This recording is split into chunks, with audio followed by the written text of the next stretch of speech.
Good morning. Good morning and welcome. My name is Sharon Taylor. Welcome to the Wayne K. Curry Administration Building. On behalf of County Executive Aisha Braveboy, we are pleased to host Maryland Attorney General Anthony Brown. I'd like to introduce my colleague in that office, Director of Communications, Jennifer Donelon. Thank you so much, Sharon. It's good to be back in Prince George's County. Just a couple housekeeping notes for you. We will have everyone's name and titles on the screens. There's screens also on either side of you. We'll also have some pertinent information. There is a lot of information that we're going to be giving to you this morning. So if anybody needs to get any clarification on anything, just stick with us afterwards and we'll try and help you out. All right, without further ado, it is my pleasure to introduce to you Attorney General Anthony Brown. Thank you, Jennifer. How's everybody doing this morning? Good. So it's an historic day, so many things going on, current and past. I do think we should take a moment to acknowledge the 24th day or anniversary where we commemorate the tragic loss and the horrific terrorist attack of 9/11 in New York and Pennsylvania and at the Pentagon. But today's an exciting day for us to be here today in what is nothing other than a huge success for Prince George's County, for the Office of Attorney General Consumer Protection Division, and for the residents of Heather Hill Apartment Complex. I want to say good morning. Thanks to all of you for joining us. I want to thank the staff, the attorneys at the Consumer Protection Division, the Office of the Attorney General. And that's Assistant Attorney General Dawn Singleton and Seth Chrysler Smith, our Housing Unit Chief, Kira Wilpon Wellborn, and our Consumer Protection Division Deputy Chief, who you'll hear from, Karen Valentine. I also want to thank Prince George's County government for their work, fire inspectors, the team at the Department of Permitting, Inspection, and Enforcement, and the work that they do every day on behalf of the residents of Prince George's County to protect their health and safety. And of course, this wouldn't happen other than under the leadership of our new county executive, Aisha Braveboy, and County Executive Braveboy and I go back a long way. And so I'm looking forward to hearing her remarks this morning, and I want to thank her for her leadership. And I know that both in the county and at the state level, we have the shared value and belief that every Marylander deserves a safe place to call home.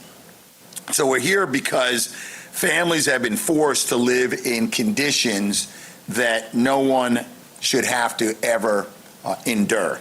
A parent with a young child vulnerable to respiratory problems from the black mold growing throughout their apartment. Mushrooms literally growing out of the living room floor. Families huddling together in a bedroom when their heating system failed during the coldest week in January. The landlord's response? A threat of eviction for being late on the rent. These aren't just stories about poor conditions. These are stories about families who paid their rent every month while their children got sick and their safety was ignored. Today we're announcing that we've reached an $11 million settlement with the Heather Hill Property Company and Heather Hill Operating Company for violating consumer protection laws. And I want to highlight that this is the largest settlement involving renters and an apartment owner management company that has delivered restitution of this magnitude to renters. So we're really proud of the work, but not because of our ability to stand here today and tell you about the work, but we know the difference that this has made in the lives of those who rent at Heather Hill. This is the largest restitution that our division has ever obtained in a landlord-tenant case. In addition to the $11 million, we received $150,000 in community-wide restitution that will support similarly situated, impacted members of our community if they face similar situations. And of course, we recovered, as we always seek to do on behalf of the taxpayers of Maryland, $75,000 for the investigative costs of this action. This case should put every landlord on notice. You can't cash rent checks while your tenants live in unsafe conditions. Last November, we filed a lawsuit against the owners of this 459-unit apartment complex. These landlords broke the law, pure and simple. They collected rent for 25 months without holding the rental license required under Maryland law. That license isn't just paperwork. When landlords apply for a license, Prince George's County government conducts health and safety inspections to ensure apartments meet basic standards and that protect families. But it took the owner of Heather Hill 25 months to even apply for a license. While families paid rent month after month, they had to endure horrific living conditions. I mentioned mushrooms growing out of the floors, mice running throughout their kitchens, broken heating and air conditioning units, leaky roofs, malfunctioning appliances, inoperable fire safety systems. Because they didn't have a license, these landlords were able to get away with these code violations. When residents complained, the landlords neither fixed the apartments nor made them livable. Instead, they continued to charge rent, threatened late fees, and even tried to evict tenants from homes that were never even safe to begin with. All of these actions by Heather Hill were illegal. Our office couldn't let that stand. That's why we acted, so that tenants could get the relief they deserved. Karen will give details on the settlement, but I want to mention a few highlights. First, Heather Hill Apartments will return money directly to the pockets of current and former tenants who were forced to live in unlivable conditions. Second, eviction cases will be dismissed. And third, and here's something really important, we believe for the family's future, we'll be working with them to help correct their credit records. For too long, tenants have been trapped by eviction filings and never should have happened in the first place. Now we're helping these families move forward without the cloud hanging over them. This case shows exactly why our consumer protection exists. These tenants tried normal channels to fix their problems, but they needed the state's help against landlords who ignored the law.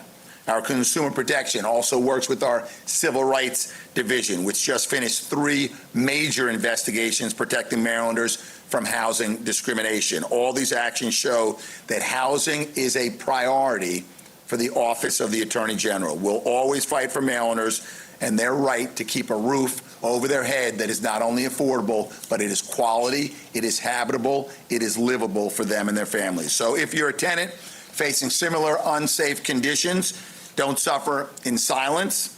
Contact our Consumer Protection Division. We are easily found on the internet. We are at oag.maryland.gov, or call us directly, because housing isn't just a business, it's about human dignity. And to any landlord cutting corners, we're watching. You can't ignore your legal obligations while families are paying the price. And with that, let me turn it over to Karen Valentine from our Consumer Protection Division.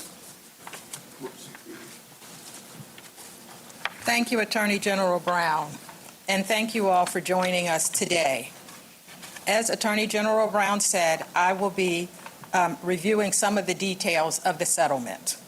The settlement provides for restitution and injunctive relief, which will impact the public and more specifically the community in Prince George's County and tenants, current and former. This is a lot of information to relay to tenants, and it's very detailed, related to the restitution and the injunctive relief. Right now, I'm just going to cover a few of the highlights. For more detailed information, tenants can call our Consumer Protection Hotline at 410-528-8662. Again, 410-528-8662. The settlement provides for significant restitution, an amount over $11 million. It provides for debt forgiveness, credits for past payments, and cash payments to former tenants. I'm going to go through a few of the details related to that type of restitution. For current and former tenants, Heather Hill cannot seek to collect any unpaid amounts that they received before January 13th, 2025, which is when they got their license. And that amount is over $8.8 million.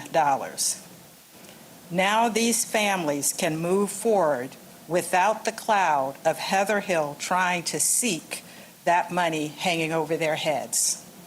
Next, the settlement provides for over $8.6 million in money to consumers in the form of credit. I'm sorry, $2.6 million. So it provides for over $2.6 million in money to consumers in the form of credits. Current tenants at Heather Hill will receive a dollar-for-dollar credit for past payments that they made during the unlicensed period to diminish or wipe out unpaid rent that tenants have incurred since the complex obtained their license. This dollar-for-dollar credit is significant because for those tenants who don't owe rent, the pending failure to pay rent actions against them will be dismissed. And that's over 200 failure to pay rent actions that should be dismissed. And tenants that paid significant amounts of money during the unlicensed period and continue to pay their rent to Heather Hill going forward will receive monthly credits at the time they make payments until the amount of their full credit is completely used up. Further, former tenants will receive cash based on a portion of the payments those tenants made during the period that Heather Hill failed to have a license. Former tenants can expect to receive checks in the mail within the next 6 months. And the cash payments to former tenants amounts to over $250,000. Just as important as restitution is the injunctive relief that we received to prevent Heather Hill from engaging in the conduct in the future. While there are a lot of details in the settlement agreement, I'm going to cover 4 points today. First, the settlement requires that Heather Hill follow the law and requires that Heather Hill not engage in unfair, deceptive, or abusive trade practices. And basically, this means that they can't make misleading statements, and they have to tell tenants and consumers any information that is important to the consumer's decision-making. Second, Heather Hill is prohibited from offering to rent or lease a property, a complex of this size, unless they hold a valid rental license. And they can't file summary ejection actions in court unless they hold a license. After the division brought its action, Heather Hill addressed issues at the complex, including making the investments needed to resolve the fire code violations that led to their suspension. And ultimately, they obtained a rental license on January 13th, 2025. And that license expires on January 13th, 2027. As long as a property owner holds a valid rental license, tenants can be subject to eviction proceedings if they fail to pay their rent on time.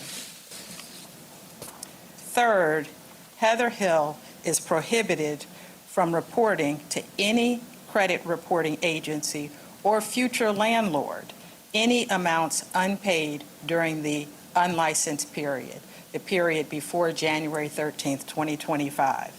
and is required to report to credit reporting agencies that any previously reported unpaid amounts from that period before January 13th, 2025 is satisfied. So Heather Hill is being required to correct the credit reporting to the credit reporting bureaus. This is a big deal in mitigating the unwarranted negative impact on these tenants' credit and their ability to get housing in the future. Finally, Heather Hill is required to dismiss summary ejection actions filed against tenants in May of 2025, where there was no rent due, and is required to request the court to remove from public inspection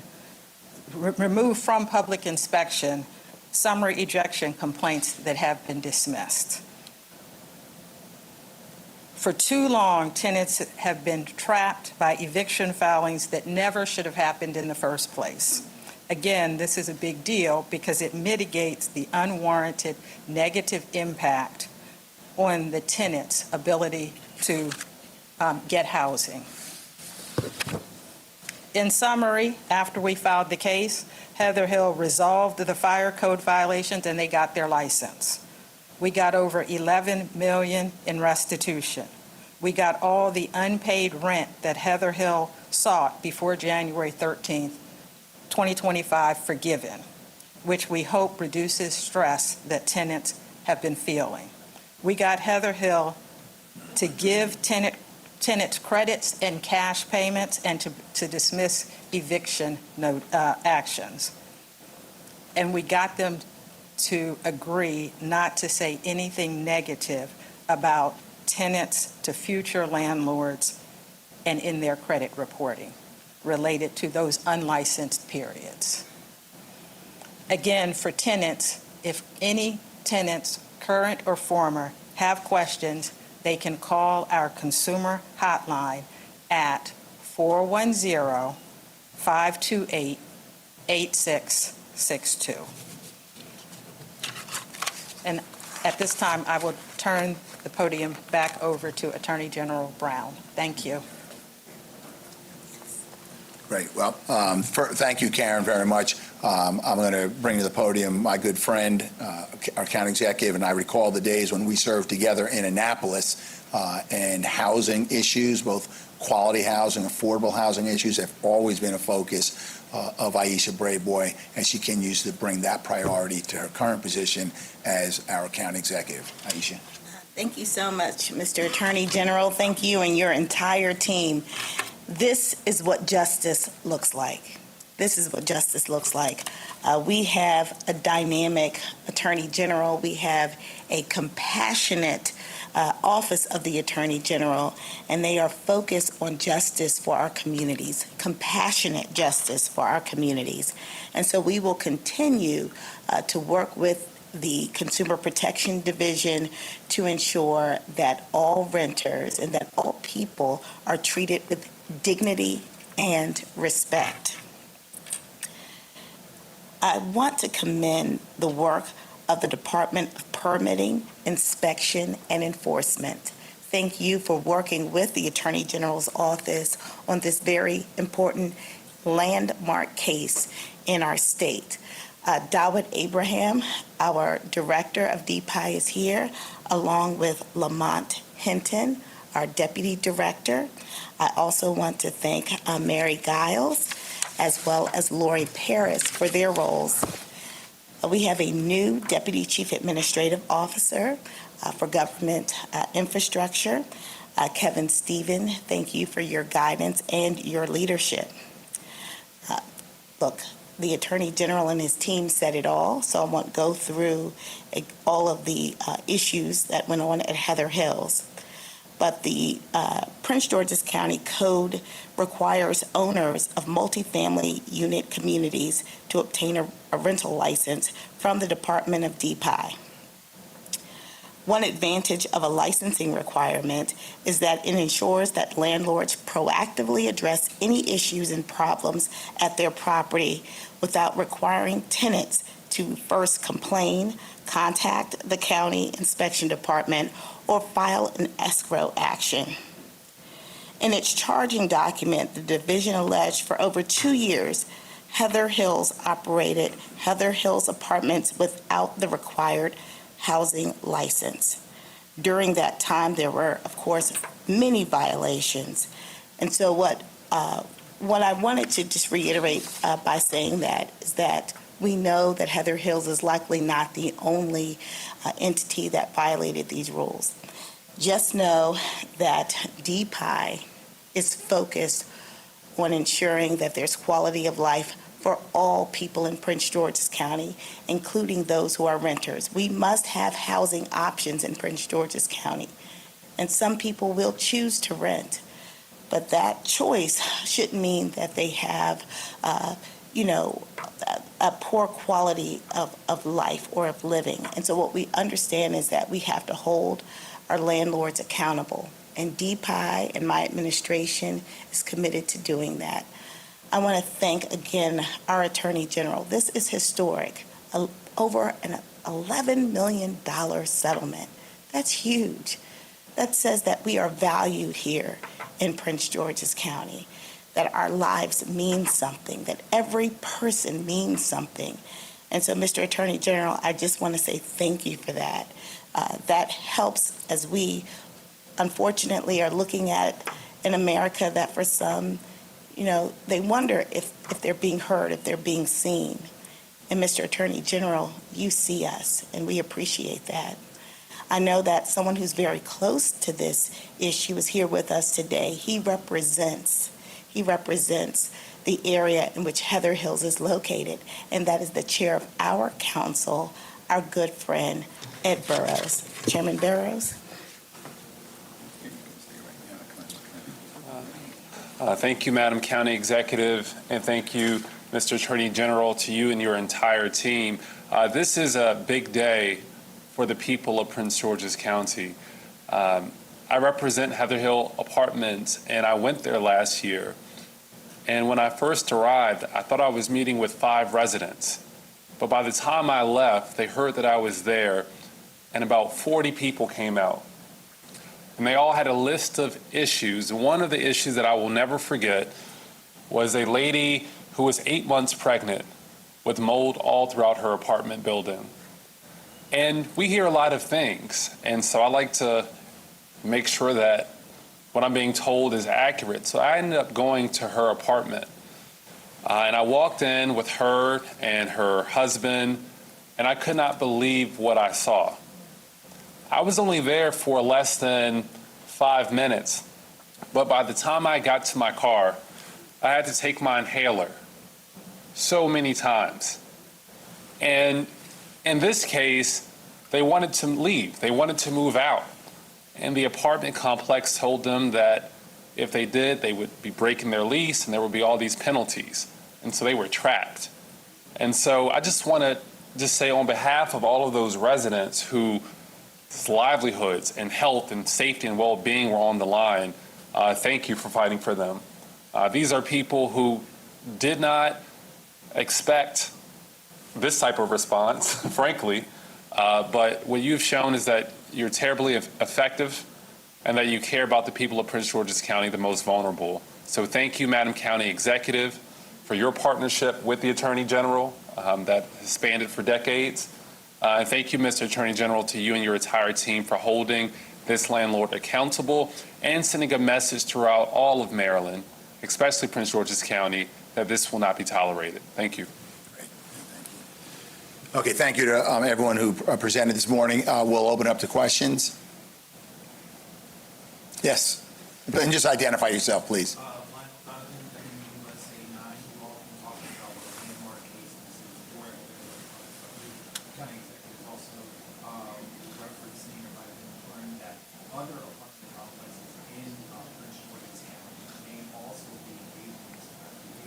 Have you all gotten these that you've heard from anybody else? Just how widespread an issue could this be for renters in Prince George's County, concerning that there are other complexes that are engaged in this kind of thing? Let me answer it this way without, confirming or denying any investigations housing is a top priority for Consumer Protection Division. And you may recall on the eve of my assuming office, the Office of the Attorney General, Consumer Protection Division closed a huge settlement, different issues, but involving the same types of deplorable conditions with Westminster Management, 5 different properties, I think 5,000 units under management. This is 10% of that number. But I share that only to say that there are countless Marylanders, not just in Prince George's County, who suffer from landlords who refuse to or invest in the property, who neglect the property. And we're here to say we're going to hold you accountable. We're going to marshal our resources, working with our local partners, as we did here in Prince George's County, to hold you accountable. Regardless of whether you're a homeowner or a renter, you should not have to live in substandard conditions. And when you do it in that landlord-tenant content, there are a lot of rights available to tenants, but as I think Mr. Burrows, Chairman Burrows mentioned, often they feel trapped. They need the state. They need the county to come in and assist. So where it exists, and it does exist throughout Prince George's County, throughout Maryland, we are on watch. We will conduct the necessary investigations, and we will take whatever enforcement actions those investigations lead to. That any of the action plans, landlord department, were intentional? In other words, did they allow conditions to deteriorate when people were paying rent? They sort of wrapped it up. Did they intentionally not have a license that would be inspected?